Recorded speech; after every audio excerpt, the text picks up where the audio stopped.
రాష్ట్రం వచ్చిన తర్వాత లేదా చంద్రశేఖరరావు గారు మాజీ ముఖ్యమంత్రి అయిన తర్వాత 2023 డిసెంబర్లో జరిగిన అసెంబ్లీ ఎన్నికల్లో ఆ పార్టీ ఓడిపోయింది.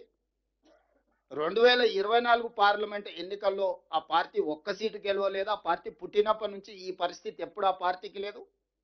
ఆ తర్వాత కంటోన్మెంట్లో జరిగిన ఉప ఎన్నికలు, ఆ తర్వాత జూబ్లీ హిల్స్లో జరిగిన ఉప ఎన్నికలు, ఆ తర్వాత సర్పంచ్ ఎన్నికల్లో జరిగిన ఎన్నికల్లో ఎక్కడ కూడా పార్టీకి ఆశించిన ఫలితాలు రాలేదు. ఓటమి తప్ప పార్టీకి ఏమీ కనిపించలేదు. ఇప్పటి వరకు ఎన్నికల్లోనే ఓడిపోతూ వచ్చిన బీఆర్ఎస్ పార్టీ మనుగడనే కష్టమవుతుందని చంద్రశేఖరరావు గారు గుర్తించి బయటకు వచ్చి మళ్ళీ జల వివాదం రేపితేనే ఇరు రాష్ట్రాల మధ్య వైషమ్యాల నేపథ్యంలో తెలంగాణ రాష్ట్ర ప్రభుత్వము రేవంత్ రెడ్డి ఆంధ్రప్రదేశ్కు సహకరిస్తున్నాడని ఒక అపోహను కల్పించడం ద్వారా తన పార్టీని బతికించుకునే ప్రయత్నంలో భాగంగా ఒక అబద్ధాల సంఘాన్ని ఏర్పాటు చేసుకొని అబద్ధాల సంఘం ద్వారా నోరు తెరిస్తే ప్రతి పదము అబద్ధం, తూకం వేస్తే 24 క్యారెట్ అబద్ధం. చంద్రశేఖరరావు గారు, హరీష్ రావు గారు చెప్పి ఏదైనా మీరు బంగారంతో మెజర్ చేయాల్సి వస్తే 24 క్యారెట్ ఈజ్ చాలా అత్యంత నాణ్యమైన బంగారం అంటారు కదా, అట్లా 24 క్యారెట్ అబద్ధాలు చంద్రశేఖరరావు గారు, హరీష్ రావు గారు చెప్పి మన మీద అపోహలు కల్పించే ప్రయత్నం చేస్తున్నారు. అందుకే ఈరోజు వారి నిర్ణయాల వల్ల జరిగిన వాటిని ఉత్తమ్ కుమార్ రెడ్డి గారు చాలా డీటెయిల్గా చెప్పారు. నేను పొలిటికల్ అప్రోచ్ చెప్పదలుచుకున్న సహచరం మంత్రులకు అండ్ ఎమ్మెల్యేలకు రేపు పొద్దుగాల వాదన వినిపించడానికి. గోదావరి బేసిన్లో తుమ్మిడియేటి నుంచి చేవెళ్ల వరకు నీళ్లు ఇవ్వడానికి ఆనాడు అంచనాలు వేసి 38,500 కోట్లతో మొదలుపెట్టిన ప్రాజెక్టును రీడిజైనింగ్ పేరు మీద తుమ్మిడిహెట్టి నుంచి మేడిగడ్డకు తరలించడం ద్వారా 1,50,000 కోట్లకు అంచనాలు పెంచారు. ఇందులో ప్రధానంగా ఆయన వ్యాపారం సింపుల్, అయిన ట్రేడ్ సీక్రెట్ ఏంది లేదు, పంపులు లిఫ్టులు. ఎన్ని పంపులు ఎన్ని లిఫ్టులు పెంచితే చంద్రశేఖరరావు గారి ఇంట్లో అంత కనక వర్షం కురుస్తుంది. వేరే ఏ ఫార్ములా కనిపెట్టలే ఆయన. ఈ మట్టి పని ఒకటి చేస్తాడు, తట పని ఒకటి చేస్తాడు, పంపులు లిఫ్టులు తీసుకురా ఆడబడి బిల్లులు ఎత్తేసి. కాళేశ్వరం మీద పీసీ ఘోష్ ఏం రిపోర్ట్ ఇచ్చిండో నేను చెప్పాల్సిన అవసరం లేదు, లోతుకి వెళ్ళదలుచుకోలేదు. సేమ్ ఫార్ములా జూరాల నుంచి ఉమ్మడి రాష్ట్రంలో మంజూరు చేసిన పాలమూరు రంగారెడ్డి ఎత్తిపోతల పథకాన్ని జూరాల నుంచి శ్రీశైలానికి తరలించండు. 3 స్టేజ్లలో ఉండే పంపులు 5 స్టేజ్లకు మారింది. 22 పంపులు కాస్త 37 పంపులుగా మారింది. 32,500 కోట్లు 32,200 కోట్ల రూపాయలతో పూర్తి కావాల్సిన పాలమూరు రంగారెడ్డి ఎత్తిపోతల జూరాల సోర్స్ నుంచి ప్రాజెక్టు ఈరోజు 84,000 కోట్లు ఖర్చు పెడితే కూడా పూర్తి అవుతుందనే గ్యారెంటీ లేదు. ఒక ప్రాథమిక అంచనా మాత్రమే. చంద్రశేఖరరావు గారి లెక్కల్లోనే 55,000 కోట్లకు పెరిగింది. ఇందులో ప్రధానంగా ఆయన సాధించిన విజయము 22 పంపులను 37 పంపులుగా మార్చిండు. 3 స్టేజీలో ఎత్తాల్సిన లిఫ్టులను 5 స్టేజీలోకి ఎత్తిండు. ఈ 3 స్టేజీల నుంచి 5 స్టేజీలకు జూరాల నుంచి శ్రీశైలంకి ఎప్పుడైతే మార్చిండో ఆంధ్రప్రదేశ్కి అవకాశం వచ్చింది. జూరాల కంప్లీట్గా తెలంగాణ రాష్ట్రంలో ఉన్న తెలంగాణ రాష్ట్ర project, state owned project. Karnataka నుంచి కృష్ణానది జలాలు భీమా ద్వారా వచ్చే జలాలు జూరాల దగ్గరికే వస్తాయి. కొత్త సోర్స్ ఏం లేదు. మేజర్గా కృష్ణానది జలాలు మహారాష్ట్ర నుంచి కర్ణాటక నుంచి బయలుదేరి ఉమ్మడి ఆంధ్రప్రదేశ్లో ఎక్కడికి వస్తాయని అంటే మహబూబ్ నగర్ జిల్లా జూరాల ప్రాజెక్టుకు వస్తాయి. నీళ్లు వచ్చినప్పుడే జూరాల నుంచి మనం లిఫ్ట్ చేసుకొని మొత్తం మహబూబ్ నగర్ జిల్లా, రంగారెడ్డి జిల్లా, నల్గొండ ఎక్కడికి తీసుకెళ్ళా తెలంగాణకి ఎక్కడికైనా తీసుకెళ్ళొచ్చు. దొరికిన కాడ వదిలేసి తోక దగ్గరకు పోయింది, తల దగ్గర పట్టుకోవాల్సింది వదిలేసి తల వదిలేసి తోక దగ్గర పట్టుకుంటా అని శ్రీశైలం పోయాడు. శ్రీశైలంకి వచ్చే వరకల్లా ఒక ఒడ్డున రాయలసీమ ఉంది, ఇంకొక ఒడ్డున తెలంగాణ ఉంది. రాయలసీమ ఒడ్డున వాళ్ళకున్న పోతిరెడ్డిపాడు కావచ్చు, ముచ్చిమర్రి కావచ్చు, మాల్యాల కావచ్చు, రాయలసీమ లిఫ్ట్ కావచ్చు, ఈ ప్రాజెక్టులన్నీ అటువైపున వాళ్ళు ఈరోజు 13.37 టీఎంసీలు పర్ డే, అంటే ఒక సముద్రాన్ని మలిపినట్టు 13 టీఎంసీలు 13.5 టీఎంసీలు దాదాపుగా ఒక రోజుకు తరలించుకోవడానికి అవకాశం. అంటే ఒక నదినే మలుపుకొని పోయినట్టు. తెలంగాణ సైడ్ ఉన్న ప్రాజెక్టులన్నీ ఏంటంటే పాలమూరు రంగారెడ్డి ఎత్తిపోతలు ఒకవేళ 100% కంప్లీట్ చేస్తే 2 టీఎంసీ, కల్వకుర్తి లిఫ్ట్ ఇరిగేషన్ నాకు తెలిసి 4,000 క్యూసెక్స్, అంతేనా Vijayabhaskar? SLBC tunnel 4000 cusecs, best scenario 6000 cusecs. Hardly మనం డిజైన్ చేసిన ప్రాజెక్టే శ్రీశైలం బ్యాక్ వాటర్స్ నుంచి తెలంగాణకి 2.5 టీఎంసీలు కూడా లేదు. ఈ రోజు ఎంత వాడుకుంటున్నాం మనం అంటే నిజంగా ఈ లెక్కలు చూస్తే మనం సర్ప్రైజ్ అవ్వాలి. 0.25 టీఎంసీ ఈ రోజు తెలంగాణ శ్రీశైలం బ్యాక్ వాటర్స్ నుంచి వాడుకోవడానికి ఉన్న మన ఇన్ఫ్రాస్ట్రక్చర్ ఎంతనే అంటే 0.25 TMC, not even half TMC, quarter TMC మనం వాడుకోగలుగుతున్నాము. Just quarter TMC. ఈరోజు పోతిరెడ్డిపాడు 8 టీఎంసీలు, మాల్యాల కావచ్చు లేకపోతే ముచ్చుమారి కావచ్చు అదొక 1 టీఎంసీ పైన, రాయలసీమ ఒక 3 టీఎంసీ పైన. ఇప్పుడు లెక్కలన్నీ ఉత్తమ్ కుమార్ రెడ్డి గారు చూపించిండ్రు.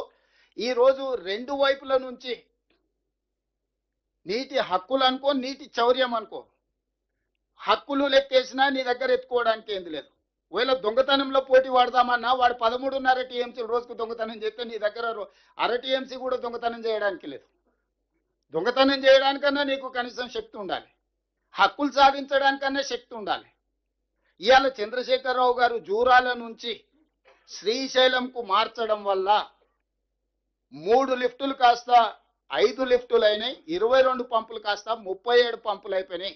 తెలంగాణ రాష్ట్రానికి సర్వ హక్కులు ఉన్న వరద జలాల మీద ఉన్న ప్రాజెక్టు 70 టీఎంసీలో నీళ్లు తీసుకునేది తీసుకెళ్లి ఉమ్మడి రాష్ట్రం అవ్వడం వల్ల, కంబైన్డ్ స్టేట్ ప్రాజెక్ట్ అవ్వడం వల్ల జల వివాదాన్ని సృష్టించి వాళ్ళు సింపుల్ కేసు వేసారు. ఆంధ్రప్రదేశ్ సోర్సు మారింది, టీఎంసీ మారింది, అంచనా మారింది. కాబట్టి ఇది కొత్త ప్రాజెక్టు, ఉమ్మడి రాష్ట్రంలో మంజూరైన ప్రాజెక్టు కానే కాదు ఇది.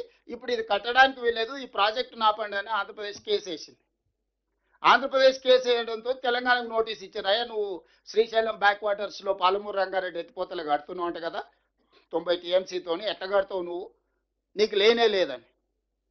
వాస్తవంగా కంబైన్డ్ స్టేట్లో ఇచ్చిన ఏ ప్రాజెక్ట్ అయినా సాఫీగా జరగాలి అని పునర్విభజన చట్టంలో ఒక అంశం పొందుపరచుకోవడం జరిగింది. ప్రాజెక్ట్ వైజ్ అలొకేషన్ ఒక ఇష్యూ అయితే, కంబైన్డ్ స్టేట్లో శాంక్షన్ అయిన ప్రాజెక్టులని అబ్జెక్షన్ చెప్పడానికి వీలు లేదు అని చెప్పి కృష్ణా రివర్ మేనేజ్మెంట్ బోర్డును ఏర్పాటు చేశారు దీన్ని అమలు చేయడానికి. కృష్ణా రివర్ మేనేజ్మెంట్ బోర్డు బాధ్యత ఏంటంటే సెటిల్ అయిన వాటిని అమలు చేయడం. వాళ్ళు సెటిల్ చేసే జాబ్ వాళ్ళు కాదు, పంచాయతీ తెచ్చే పెద్ద మనిషి కాదు వాళ్ళు, పంచాయతీ తగిన వాటి మీద అమలు చేస్తారు. ఈరోజు కృష్ణా రివర్ మేనేజ్మెంట్ బోర్డు ఏమంటుంది, మీరు అపెక్స్ కౌన్సిల్లో, మీ చంద్రశేఖరరావు గారు అపెక్స్ కౌన్సిల్లో ఉమాభారతి గారు మంత్రి ఉన్నప్పుడు చంద్రబాబు నాయుడు గారు చంద్రశేఖరరావు గారు హాజరయ్యి 512 టీఎంసీ ఆంధ్రప్రదేశ్కు, 299 టీఎంసీ తెలంగాణ వాడుకుంటామని పంచాయతీ సెటిల్ చేసుకున్నారు. ఇప్పుడు కేఆర్ఎంబీగా నా బాధ్యత ఏంటంటే 512 ఆంధ్రప్రదేశ్ తీసుకుపోయేటట్టు, 299 తెలంగాణ వాడుకునేటట్టు పర్యవేక్షించడమే నా బాధ్యత. ఈ రకంగా మీరు పని చేసుకోండి తప్ప మీరు కొత్త కొత్త పంచాయతీలు తీసుకొస్తే నా దగ్గర కుదరదు. ఈ వాటర్కి బచావత్ ట్రిబ్యునల్ ముందర పోయి మీరు వాదించుకోండి, అక్కడ మీకేమన్నా లెజిటిమేట్ రైట్ వస్తే అప్పుడు దీన్ని అమలు చేస్తానికి కేఆర్ఎంబీ సింపుల్గా స్ట్రైట్ లైన్ చేసేసింది. ఇప్పుడు ఆంధ్రప్రదేశ్ ఏం చేస్తుంది, ట్రిబ్యునల్ ముందర అసలు కేసే తెగకుండా ఆల్రెడీ నువ్వు సంతకాలు పెట్టి ఇచ్చేసినావు, దాని ప్రకారం కేఆర్ఎంబీ అమలు చేస్తుంది. వాడు కొత్త పంచాయతీ అక్కర్లేదుగా, వాడికి ఎంత కావాలనో అడిగిన దానికంటే ఎక్కువ వచ్చేసింది. ఇంకా వాళ్ళకి ఇష్యూయే లేదు. కానీ చంద్రశేఖరరావు ఏం వాదించాల్సిన అవసరం ఉండే, అంతర్జాతీయ జల విధానంలో పరివాహక ప్రాంతాన్ని బట్టి నీటి కేటాయింపులు జరగాలి. పరివాహక ప్రాంతం తెలంగాణకి 71% ఉంది, ఆంధ్రప్రదేశ్కి 29% ఉంది. కాబట్టి 555 టీఎంసీలు మాకు ఇవ్వాలి, మిగిలినవి ఆంధ్రప్రదేశ్కి ఇవ్వాలని ఫస్ట్ తెలంగాణ రాష్ట్రం వచ్చిన తర్వాత అపెక్స్ కౌన్సిల్ మీటింగ్లో చంద్రశేఖరరావు ఈ వాదన వినిపించాల్సింది. రెండో పాయింట్ ఏంది, బేసిన్ లోపలనే నీళ్లు వాడాలి, బేసిన్ బయటకు తరలించడానికి వీల్లేదు. ఇది రెండో విధానం. సో ఈరోజు ఆంధ్రప్రదేశ్ కృష్ణా బేసిన్లో వాడట్లేదు, కృష్ణా నది జలాలను పెన్నా బేసిన్కి తీసుకెళ్తున్నారు. ఈరోజు పోతిరెడ్డిపాడు ద్వారా వీటన్నిటిని తీసుకెళ్లి పెన్నా బేసిన్కు తరలిస్తారు. కాబట్టి మేము ఎట్టి పరిస్థితుల్లో బేసిన్ బయటకు తీసుకెళ్లడానికి మేము ఒప్పుకోము.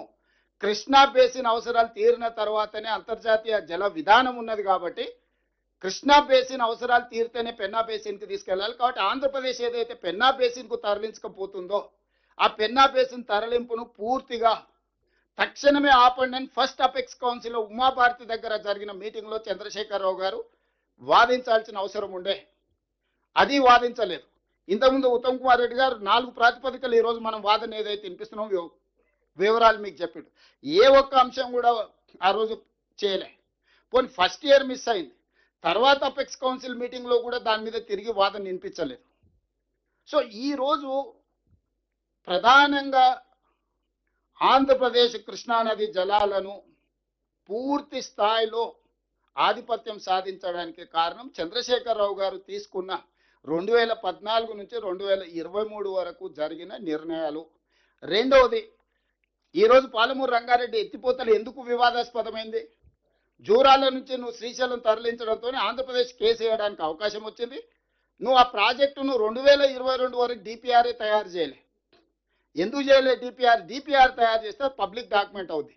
పబ్లిక్ డాక్యుమెంట్ అవుతే 32,200 కోట్ల నుంచి 75,000-80,000 కోట్లకి ఎప్పుడైతే అంచనాలు పెరిగినాయో అది ప్రజలందరికీ తెలిస్తే, కాస్ట్ బెనిఫిట్ రేషియో మీద మొత్తం చర్చ జరిగితే, చంద్రశేఖరరావు లిఫ్టుల పంపుల కంపెనీ యజమాని ఏం దొంగతనం దోపిడీ చేస్తుండ్రో ఆ దోపిడీ బయటకు వస్తుందని చెప్పి 7 ఏళ్ళు ఆయన డీటెయిల్ ప్రాజెక్ట్ రిపోర్టే తయారు చేయలే.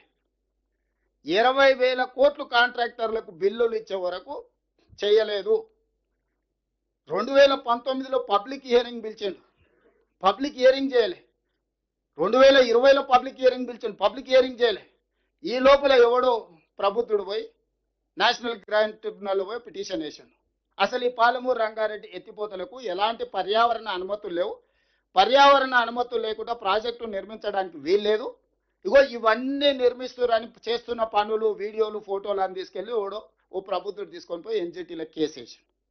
ఎన్జిటీ కాస్త మొత్తం ప్రాజెక్టు మీద స్టే ఇచ్చింది. అసలు నువ్వు పర్యావరణ అనుమతులు లేకుండా ప్రాజెక్ట్ ఎట్లా కడతావు, కట్టడానికి వీలేదు, మొత్తం షట్ డౌన్ చేయి పాలమూరు రంగారెడ్డి ఎత్తిపోతలు అని చెప్పి ఎన్జిటీ స్టిచింగ్ ఆర్డర్స్ పాస్ చేసింది. అంతేనా విజయభాస్కర్?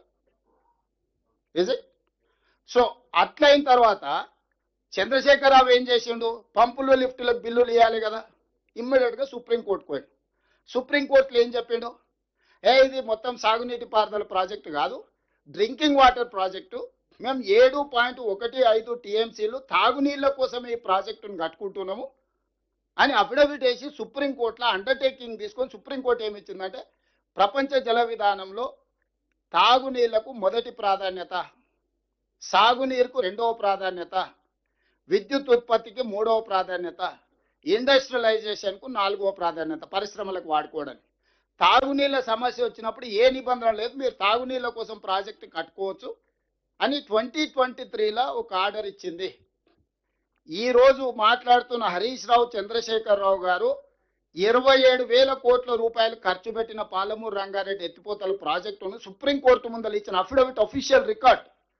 ఇది మనం ఏం చెప్పట్లేదు, రేపు అసెంబ్లీలో ఆ రికార్డ్ అంతా తీసి చూపిస్తా. ఏమన్నాడంటే, అసలు ఇది సాగునీటి ప్రాజెక్టే కాదు, ఇది తాగునీటి ప్రాజెక్టు, మాకు తాగునీళ్ళకు సమస్య ఉన్నది, తాగునీటి సమస్యను తీర్చుకోవడానికి పాలమూరు రంగారెడ్డి ఎత్తిపోతలు కడుతున్నాము, దానికి 7.15 టీఎంసీ నీళ్లు సరిపోతాయి, దీనికి అనుమతి ఇవ్వమని తెలంగాణ రాష్ట్ర ప్రభుత్వం, ప్రబుద్ధుడు చంద్రశేఖరరావు గారు, హరీష్ రావు గారు పోయి సుప్రీంకోర్టులో కేసు అయితే సుప్రీంకోర్టు జడ్జిమెంట్ డైరెక్షన్ ఇచ్చింది. మీరు 7.15 టీఎంసీ ఫర్ డ్రింకింగ్ వాటర్ పనులు చేసుకోండి, మీరు వ్యవసాయానికి అసలు ఇక్కడ మట్టి తీసి ఇక్కడ పోయడానికే వీలేదని 2023లో మనకు ఆర్డర్ ఇచ్చిండ్రు. దాంతో పాలమూరు రంగారెడ్డిలో 27,000 కోట్ల రూపాయలు ఖర్చు పెట్టిన తర్వాత ఎక్కడిదక్కడే స్టాండ్ స్టిల్ అయింది. ఈ తాగునీటి కోసం ఎందుకు అనుమతి తెచ్చిండు ఆయన? ఇందులో ఒక లాజిక్ ఉంది. పంపులకు లిఫ్టులకు పైసలు ఇవ్వాలి కదా కాంట్రాక్టర్కి, దాంతోనే ఆయన కమిషన్ వస్తుంది కదా. పంపులు లిఫ్టుల కాంట్రాక్టర్స్కు పేమెంట్ ఇవ్వడానికి ఇది తాగునీటి ప్రాజెక్టు కింద చిత్రీకరించేసి పంపులు లిఫ్టుల కంపెనీకి మొత్తం పేమెంట్లు ఇచ్చిండే.